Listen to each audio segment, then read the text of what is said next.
Salah satu keuntungan utama dari Linux adalah biayanya yang gratis dan kemampuannya untuk mengubah hampir semua aspek dari sistem operasi. Hal ini memungkinkan pengguna untuk menyesuaikan pengalaman mereka sesuai kebutuhan. Namun, sebelum menginstal Linux, penting untuk mempertimbangkan perangkat lunak yang mungkin hilang, seperti Adobe dan game tertentu. Untungnya, banyak alternatif tersedia di ekosistem Linux. Selain itu, Linux sangat cocok untuk pengguna yang ingin mengeksplorasi dan belajar tentang sistem operasi. Mereka dapat menemukan banyak tutorial dan sumber daya online untuk mendukung proses pembelajaran. Saat menginstal Linux Mint, pemilihan codec multimedia sangat penting untuk memutar berbagai format video. Ini berkontribusi pada pengalaman pengguna yang lebih baik dalam menggunakan sistem operasi. Selanjutnya, pengaturan partisi menjadi aspek krusial saat menginstal Linux Mint, terutama dalam pengaturan dual boot dengan Windows.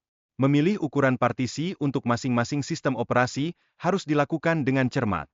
Namun, mengatasi masalah tampilan setelah instalasi, seperti pengaturan refresh rate dan resolusi, bisa menjadi tantangan. Pengguna perlu memahami cara troubleshooting untuk mengoptimalkan pengaturan grafis mereka. Proses memperbarui kernel juga sangat penting agar driver terbaru dapat berfungsi dengan baik. Seringkali, driver yang tidak terdeteksi disebabkan oleh versi kernel yang sudah terlalu lama.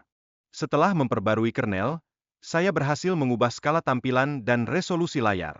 Ini sangat meningkatkan pengalaman pengguna ketika berinteraksi dengan sistem operasi. Di sisi lain, fitur-fitur baru di Linux, seperti pengaturan yang dapat disesuaikan dan pengelola aplikasi, membuatnya semakin menarik. Saya menemukan banyak opsi untuk menyesuaikan antarmuka pengguna sesuai keinginan saya. Instalasi aplikasi melalui terminal sangat penting dalam Linux.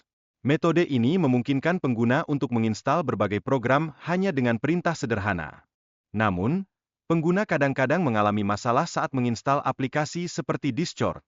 Hal ini menunjukkan tantangan yang mungkin dihadapi saat menggunakan sistem operasi Linux. Video ini juga menunjukkan penggunaan terminal untuk mematikan aplikasi yang tidak responsif. Ini menyoroti kemampuan pengguna untuk mengelola aplikasi secara efisien di Linux.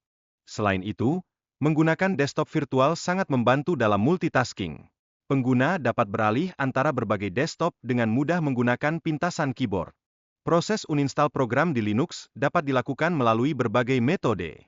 Pengguna dapat menggunakan terminal, manajer perangkat lunak, atau menu konteks untuk menghapus aplikasi dengan mudah. Terakhir, banyak aplikasi yang tersedia untuk meningkatkan pengalaman pengguna di Linux. Aplikasi seperti Clipboard Manager dapat sangat membantu dalam mengelola clipboard dengan lebih efektif.